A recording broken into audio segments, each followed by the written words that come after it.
হর হর মহাদেব, আদেশ, জয় মা মা কালী। আজকে আপনাদের আমি বৈদিক অ্যাস্ট্রোলজি হিসাবে বাস্তুতে শৌচালয় এবং স্নানাগার সম্পর্কে আমি আপনাদের যতটা পারি বলার চেষ্টা করছি। এখন শৌচালয় এবং স্নানাগার এই দুটো কিন্তু জিনিস একদম সম্পূর্ণ আলাদা, দুটো কিন্তু পুরোপুরি পৃথক। আচ্ছা, শৌচালয় এক জায়গায় করতে হয় বাস্তু, আর স্নানাগার আর এক জায়গায় করতে হয়। এবং আমি এরপরে বলে দেবো মডার্ন সায়েন্স অনুযায়ী যে শৌচালয় এবং স্নানাগার বর্তমান অবস্থায় উঠেছে, জায়গার অভাবে মানুষ করতে পারছে না, তার কোথায় দিকটা নির্ণয় করতে হবে সেটাও বলে দেব। কিন্তু প্রথমে আমি বলছি যে পুরনো বাস্তু হিসাবে, মানে যে ওল্ড বাস্তুর নিয়মগুলো, সেইগুলো আমি বলে দিচ্ছি।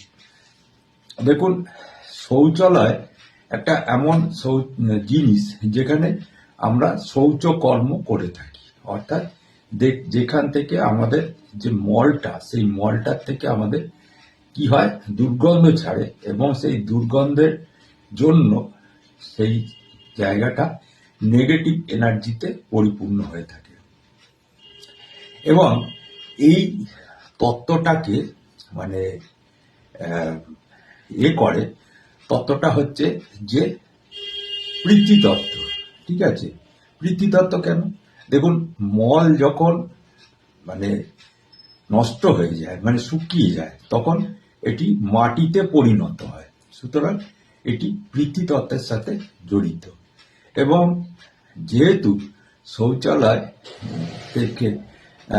শৌচালয় থেকেই ম্যাক্সিমাম, মানে পায়খানার থেকেই নেগেটিভিটি উৎপন্ন হয়, এবং সেই নেগেটিভিটিতে কিন্তু যে আমাদের বাস্তুতে নেগেটিভিটি সৃষ্টি হয়ে থাকে, পজিটিভ এখানে কোনো কিছু থাকে না।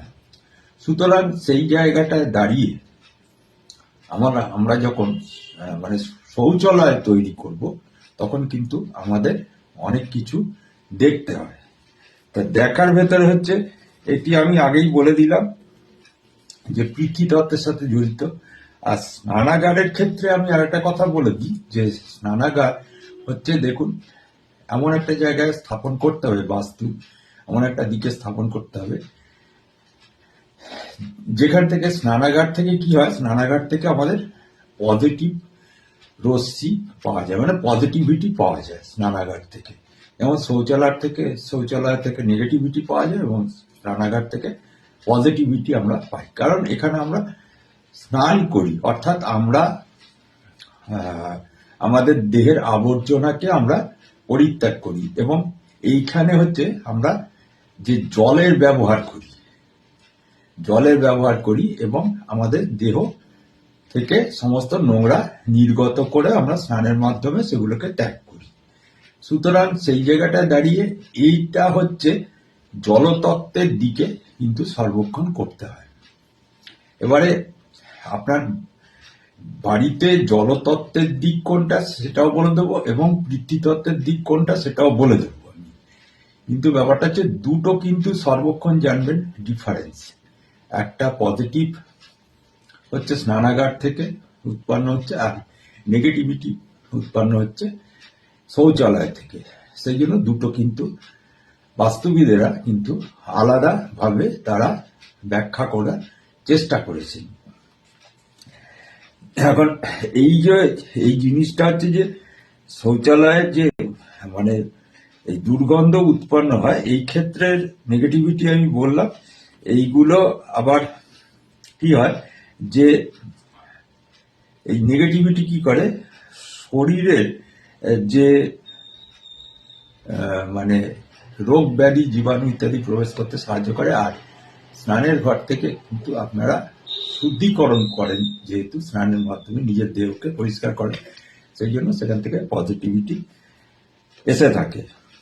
আচ্ছা, তাহলে বৈদিক অ্যাস্ট্রোলজির মতে যেটা বলবো সেটা হচ্ছে যে উপপৃষ্ঠ বাস্তুতে যেখানে যে ঘর থাকে, মানে ঘরটা হচ্ছে যে লম্বা এবং চওড়া, এটাকে 5টা ভাগে ভাগ করতে হয়।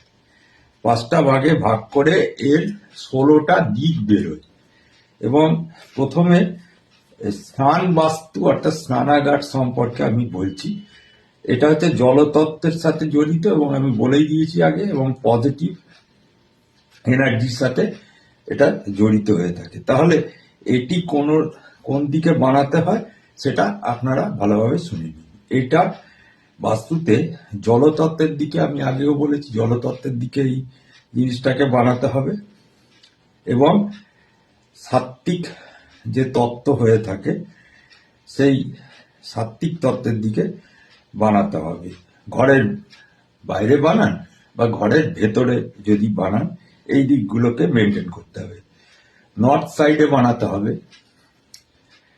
নর্থ ইস্ট সাইডে বানাতে পারেন, নর্থ ইস্টে বানাতে পারেন, ইস্ট নর্থ ইস্টে বানাতে পারেন, এবং ইস্টের দিকে বানানো যেতে পারে। কিন্তু ব্যাপারটা হচ্ছে যে এই 3টে দিকে, অর্থাৎ মেন বেসিক্যালি যেটা দেখতে হবে সেটা হচ্ছে নর্থ একদম কর্নারটাকে বাদ দিয়ে, নর্থ ইস্ট এবং ইস্ট নর্থ ইস্টের দিকে বানাতে হবে। এবং ইস্টের দিকে করলে পরেও কিন্তু এর পজিটিভিটি কিন্তু আপনার জীবনে বৃদ্ধি হবে, অনুকূল হবে আপনার জীবন। আর এরপরে আমি শৌচালয় সম্পর্কে বলে দেবো। শৌচালয় হচ্ছে, দেখুন, পিতৃতত্ত্বের সাথে জড়িত। আমি আগেই বলেছি এখান থেকে নেগেটিভ এনার্জি উৎপন্ন হয়, এবং নেগেটিভ এনার্জি আমাদের শরীরের পক্ষে খুব ক্ষতিকারক। হ্যাঁ, তাহলে যেখানে বানাতে হয় সেই দিকটা হচ্ছে পিতৃতত্ত্বের জায়গা হতে হবে, ঠিক আছে? যেমন ওটা জলতত্ত্বের জায়গায় বানাতে হয়, এটা পিতৃতত্ত্বের জায়গার দিকে বানাতে হবে।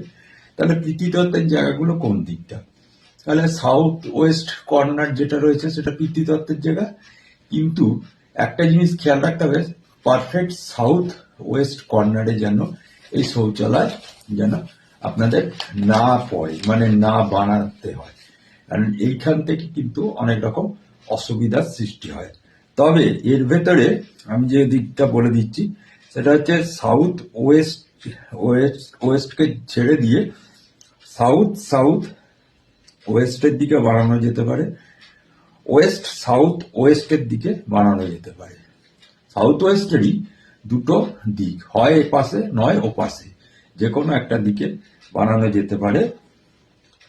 তাতে কি হয় দেখুন, তাতে কি হয় যে এই যে সূর্য যে ওঠে, সূর্য উঠে পজিটিভ রশ্মি সাউথ নর্থ ইস্ট থেকে দিতে সূর্য ঘুরতে ঘুরতে যখন 4টে 4:30 বাজে, তখন কিন্তু ওই বায়ুকোণ, অর্থাৎ যেটা হচ্ছে সাউথ ওয়েস্টের দিক, সেই বায়ুকোণে গিয়ে পড়ে, এবং এই সূর্যের থেকে তখন অতি বেগুনি রশ্মি বা রেডিও অ্যাক্টিভ রে যেটা বেরোয়, সেই রেডিও অ্যাক্টিভ রেটা কিন্তু এই যে দূষিত মলের যে দুর্গন্ধ এবং দূষিত মলের যে নেগেটিভিটি এবং তার যে জীবাণু, সেই জীবাণুগুলোকে কিন্তু এই রেডিও অ্যাক্টিভ যে রশ্মিটা সেটা কিন্তু এটা গ্রাস করে ফেলতে পারে, যার ফলে এই দিকেই সর্বক্ষণ, তারপরে সূর্য আস্তে আস্তে অস্ত চলে যায়,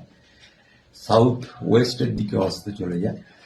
সুতরাং এই জায়গাতে যদি আপনি মানে শৌচালয় বানাতে পারেন, তাহলে কিন্তু আপনার জীবনের যে নেগেটিভ প্রভাব, সেই নেগেটিভ প্রভাবের হাত থেকে মুক্তি পাবেন, এবং ঘরেতে যে দুর্গন্ধ বা বীজাণু বা জীবাণু আক্রমণ এবং শারীরিক অসুস্থতার যে আক্রমণ, তার হাত থেকেও কিন্তু আপনি মুক্তি পেয়ে যাবেন।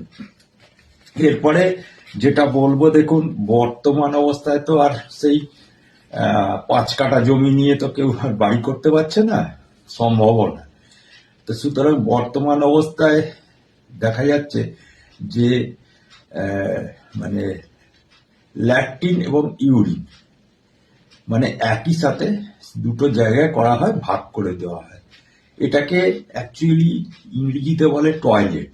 ঠিক আছে, এই টয়লেট কোথায় করতে হবে, মানে বর্তমান অবস্থার যা কন্ডিশন হয়েছে, যা এর বাস্তু মানে জমি, সেই হিসাবেও কিন্তু আমি বলে দিচ্ছি। দেখুন, ওটা বললাম আমি পুরনো বাস্তু, এখন আমি নতুন বাস্তু সম্পর্কে আপনাদের বলে দিচ্ছি। বর্তমান অবস্থায় যেভাবে টয়লেট তৈরি করতে হবে, বেসিক্যালি এটা টয়লেট, সেই টয়লেটটা বানাতে হয় নর্থ ওয়েস্টের দিকে। ঠিক আছে, নর্থ ওয়েস্টের দিকে বানাতে হয়, কিন্তু একবারে নর্থ ওয়েস্ট কর্নারে কিন্তু বানাতে নেই। কোথায় কোথায় বানাবেন, তাহলে নর্থ ওয়েস্টে টয়লেট বানাতে পারেন, আর ওয়েস্ট নর্থে টয়লেট বানাতে পারেন।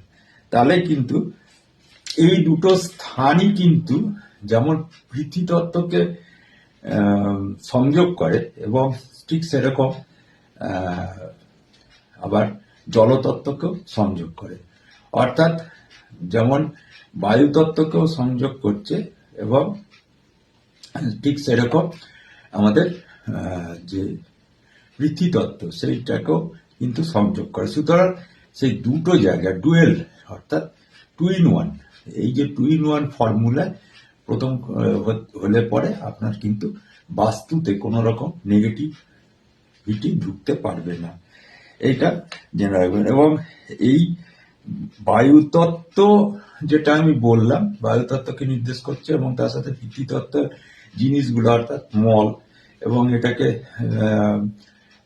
নির্দেশ হচ্ছে আপনার জলতত্ত্ব, বায়ুতত্ত্ব এবং জলতত্ত্ব দুটো একসাথে মিক্সচার করলে পরে আপনাদের কি হবে, যে এই যে টয়লেট থেকে, মানে পায়খানা বাথরুম একসাথে যারা করছেন, যে টয়লেট থেকে যে জীবাণু কীটাণু বা কোনো নেগেটিভিটি, সেইগুলো কিন্তু আসতে পারে না, এবং জলতত্ত্বকেও কন্ট্রোল করবে, এবং আপনার পৃথিবীতত্ত্বকেও কন্ট্রোল করবে। এইভাবে শৌচালয় করতে হয়।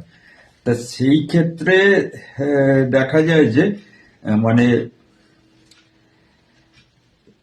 টয়লেট আরো অন্য জায়গায় প্রতিষ্ঠা মানে করতে পারা যায়। সেই সব জায়গাগুলো হচ্ছে সাউথ ওয়েস্টে আপনি টয়লেট করতে পারেন, মানে যে পায়খানা বাথরুম একসাথে, সেই টয়লেট করতে পারেন।